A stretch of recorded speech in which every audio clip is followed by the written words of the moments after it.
नमस्कार.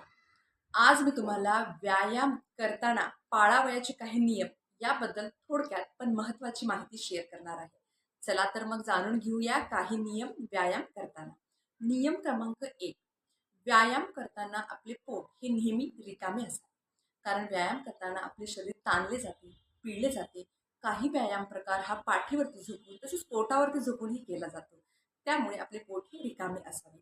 सूर्योदयाच्या आसपास जर तुम्ही व्यायामाचा अभ्यास करणार असेल तर काळजी करण्याची काही गरजच नाही. पण सूर्यास्ताच्या आसपास जर तुम्ही व्यायामाचा अभ्यास करत असाल तर मात्र काळजी घ्या की आपले पोट हे नेहमी रिकामे असावे. नियम क्रमांक 2. शरीराला जोर जबरदस्ती करू नका. जेवढा शक्य असेल सोशल आणि माफक प्रमाणातच व्यायाम करा.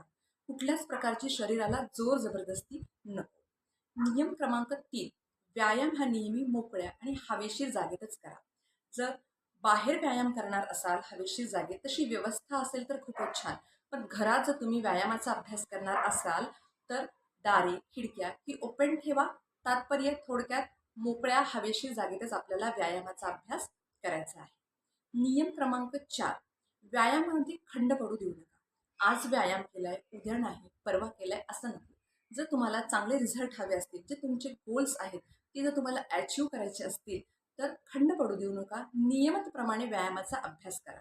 जसा जमेल तसा रोज थोडा थोडा थोडा वाढवा. अगदीच पहिल्या दिवशी खूप जास्त करायचे असं नको. जसं जसं तुम्हाला जमणार आहे तसा तसा तुम्ही अभ्यास करा. हळूहळू फ्लेक्झिबिलिटी ही वाढणार आहे. लक्षात ठेवा, पहिल्याच दिवशी ही फ्लेक्झिबिलिटी वाढणार नाही. त्यामुळे जोर जबरदस्ती न करता संथपणे हालचालीकडे लक्ष देत, श्वासाकडे लक्ष देत सावकाश व्यायाम. नियम क्रमांक 5. व्यायाम करताना आधी सुरुवात ही वॉर्मअपने करा. आपले जे जॉईंट्स असतात ते स्टिफ असतील तर ते थोडेसे फ्लेक्झिबल होतील आणि पुढील प्रकारचा व्यायाम आपल्याला करण्यासाठी एनर्जी आणि आपण आरामात स्मूथपणे आपण ते पुढील प्रकारचे व्यायामाचा प्रकार करू शकतो. त्यानंतर सूर्यनमस्कार आणि जो तुम्ही व्यायाम प्रकार करणार असाल तो व्यायाम प्रकार करा आणि त्याच्यानंतर शवासन शरीराला संपूर्ण शिथिल करण्यासाठी शवासन घ्यायला विसरू नका.